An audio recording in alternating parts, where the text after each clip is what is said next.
దీపావళి సందర్భంగా పిల్లలు పెద్దవాళ్ళు క్రాకర్స్ టపాసులు కాల్చే విషయంలో ఎటువంటి జాగ్రత్తలు వహించాలి, ఎటువంటి దుస్తులు ధరించాలి అనే అంశాలను మనం పరిశీలిస్తే, ఎవరైతే కళ్ళజోళ్ళు ఉంటాయో కళ్ళజోళ్ళు ధరించి క్రాకర్స్ కాల్చటం వల్ల ఆ టపాసులకు చెందిన రవ్వలు కంట్లో పడకుండా ఉంటాయి. చాలా సందర్భాల్లో ఈ టపాసులు వాటికి చెందిన చిన్న చిన్న అణువులు వచ్చి కంట్లో పడతాయి. వాటి వల్ల కంటి చూపుకి సమస్య వస్తుంది. అలాగే మనం ఎటువంటి దుస్తులు వేసుకోవాలి? కాటన్ దుస్తులు, లూజుగా ఉండే దుస్తులు ధరించాలి. కాటన్ దుస్తులు ఎందుకు ధరించాలంటే, ఒకవేళ ఏదైనా నుప్పు రవ్వలు వచ్చి బట్టల మీద పడినా కూడా అంత త్వరగా అంటుకోవు. సిల్కు, టెరీను, పాలిస్టర్ ధరించిన చీరలు కానీ లేదు ప్యాంటు షర్ట్లు కానీ అంత మంచిది కాదు. అవి త్వరగా నొప్పి అంటుకుంటాయి. అంతేకాకుండా ఆర్పటం కూడా కష్టం. నూలు వస్త్రాలు నొప్పి అంటుకోవు, అంటుకున్నా కూడా తేలికగా ఆర్పగలుగుతాం. తర్వాత ఇంట్లో గర్భిణీ స్త్రీలు ఉంటారు. ఆ గర్భవతులకి ఇంట్లోకి ఈ క్రాకర్ల వల్ల వచ్చే పొగ రాకుండా తలుపులు మూసి ఉంచాలి. ఒకటి, పొగ రాకూడదు. 2, శబ్దాలు. ఇక ఈ క్రాకర్ల వచ్చే శబ్దాలు చెవులు చిల్లులు పడిపోతాయి. అందువల్ల తలుపులన్నీ మూసి ఉంచాలి. అంతేకాకుండా గర్భవతులు చెవుల్లో దూది పెట్టుకుంటే ఆ శబ్దం యొక్క తీవ్రతను తగ్గించవచ్చు. మరి బాలింతలు ఉంటారు, చిన్న పసికందులు ఉంటారు, ఉయ్యాల్లో ఉండే పిల్లలు ఉంటారు. ప్రతిసారి ఏదో లక్ష్మీ బాంబు కాల్చారని ఆ శబ్దానికి పిల్లలు ఉలికి పడుతుంటారు. ఆ పిల్లలకు భంగం కలగకుండా కిటికీల తలుపులు వేసి ఉంచడమే కాకుండా, ఆ చంటి పిల్లలు కూడా చిన్న చిన్న దూది, ఈ కాటన్ బాల్స్ని చెవిలో పెడితే ఈ శబ్దాల తీవ్రతను తగ్గించిన వాళ్ళం అవుతాం. శ్వాసకోశ సమస్యలు ఉన్నవారు, ఉబ్బసము, ఆయాసం ఉన్నవాళ్ళు ఈ క్రాకర్లకు దూరంగా ఉండటం మంచిది. ఎందుకంటే ఈ క్రాకర్లు కాల్చేటప్పుడు హానికరమైన వాయువులు విడుదలవుతాయి. కార్బన్ మోనాక్సైడ్ అనే విషవాయువు, సల్ఫర్ డయాక్సైడ్ అనే విషవాయువులు విడుదలవటం వల్ల అవి ఊపిరితిత్తులకి హాని కలిగించే అవకాశం ఉన్నది. అందువల్ల శ్వాసకోశ సమస్యలు ఉన్నవారు కోవిడ్ వచ్చిన సమయంలో హాస్పిటల్లో చేరి ఊపిరితిత్తుల సమస్యలు ఉన్నవాళ్ళు ఎవరు కూడా క్రాకర్ల దగ్గరికి వెళ్ళద్దు.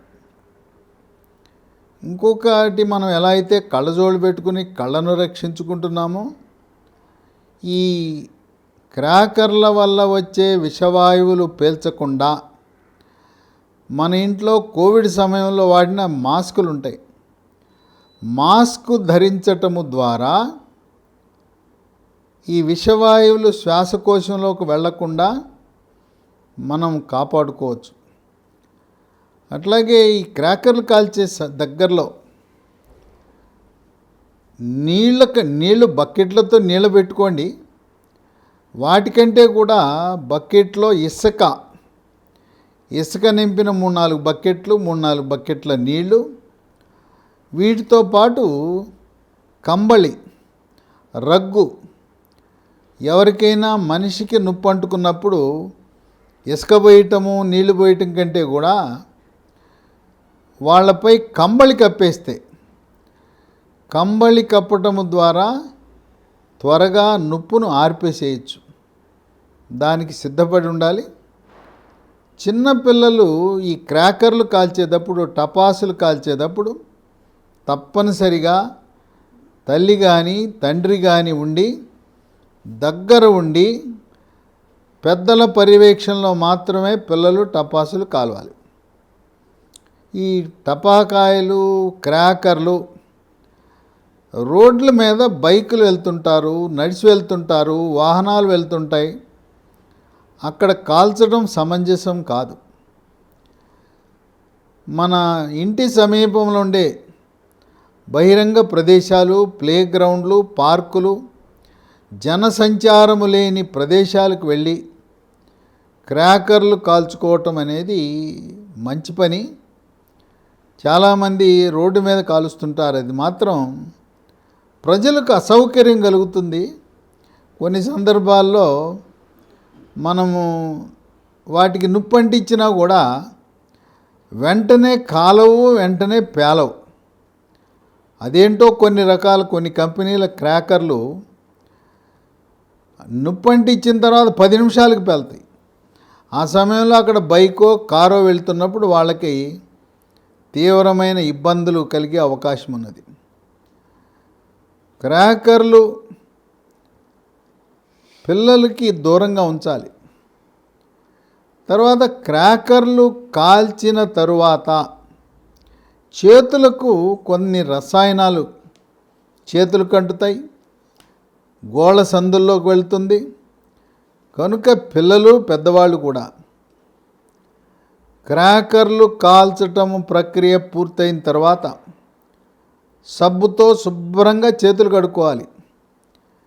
సబ్బుతో కాకుండా నీళ్లు పోసి ఇట్లా కడిగేసుకుంటే చేతి మీద భాస్వరం అంటారు, అలాంటి విషపూరితమైన రసాయనాలు మన శరీర అవయవాలైన కాలేయము, మూత్రపిండాలని దెబ్బతీసే అవకాశం ఉంది. కనుక సబ్బుతో తోముకోవాలి. గోళ్ళ సందుల్లో కూడా ఏమైనా వెళ్తే ఆ వాటిని కూడా శుభ్రంగా తోముకుని తర్వాత భోజనం కానీ టిఫిన్ కానీ ఏదైనా చేయటం అనేది మంచిది.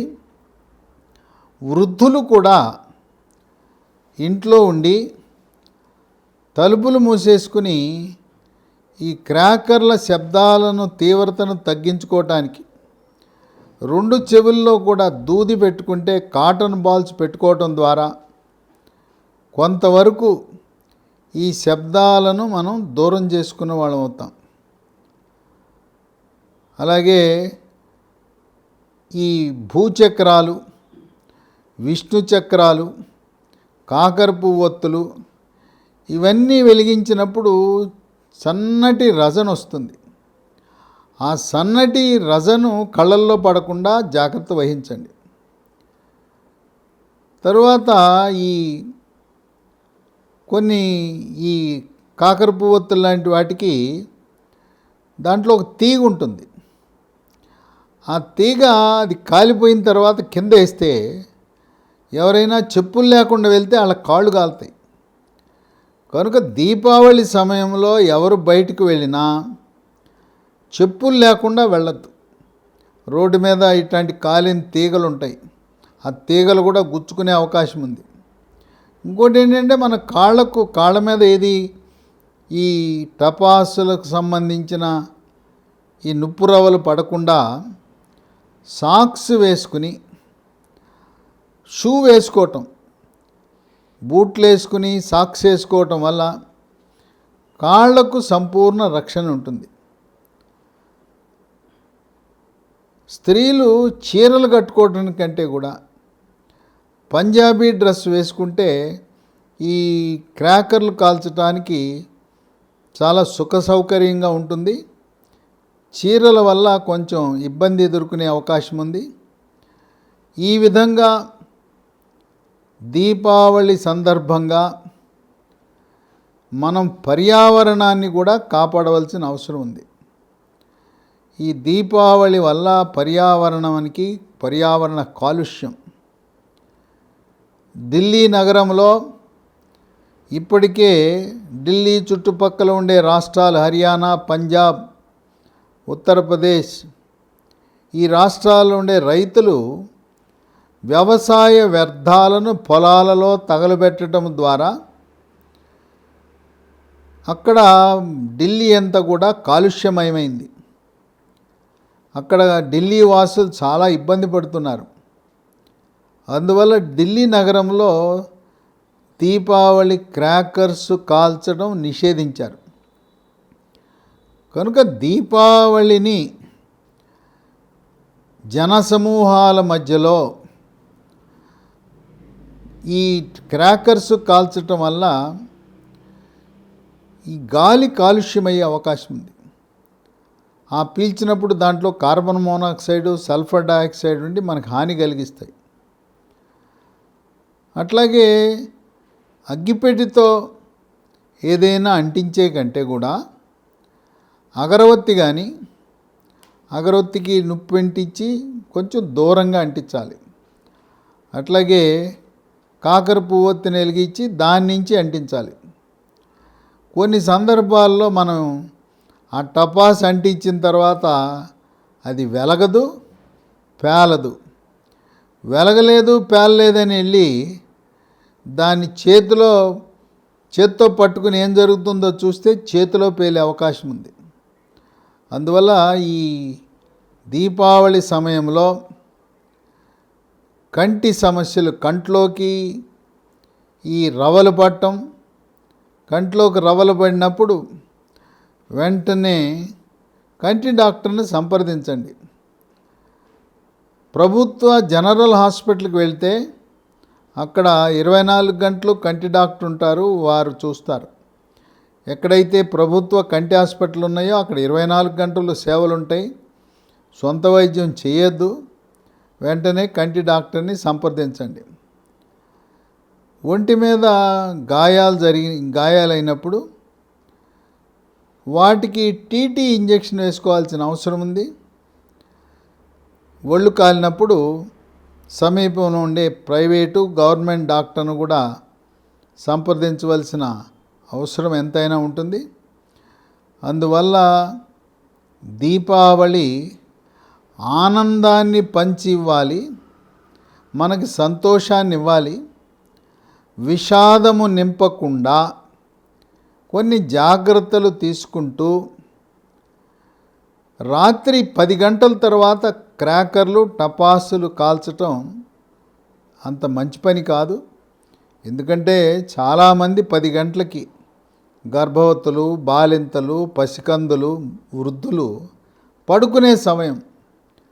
దీపావళి రోజైనా కూడా మనము ఉదయం నుంచి మీకు తోచిన సమయంలో రాత్రి 10 గంటలకి దీపావళి టపాసులు కాల్చటం ముగింపు చేస్తే అది చాలా మంచిది.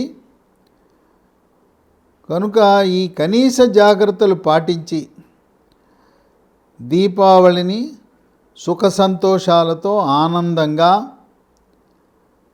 మీరు ఈ వేడుకలు జరుపుకోవాలి. కానీ ఎటువంటి అపశృతులు జరగకుండా మనము కనీస జాగ్రత్తలు పాటించండి. కళ్ళను కాపాడుకోండి. చిన్నపిల్లలను వాళ్ళకి ఈ టపాసులు ఇచ్చి తల్లిదండ్రులు దూరంగా ఉండటం వల్ల కొన్ని ప్రమాదాలు సంభవించే అవకాశం ఉన్నది. ఈ శబ్దం అధికంగా వచ్చే టపాసులు కాల్చేటప్పుడు చెవులో దూది పెట్టుకోవటం వల్ల శబ్ద నియంత్రణ చేయటం సాధ్యపడుతుందని గమనించండి.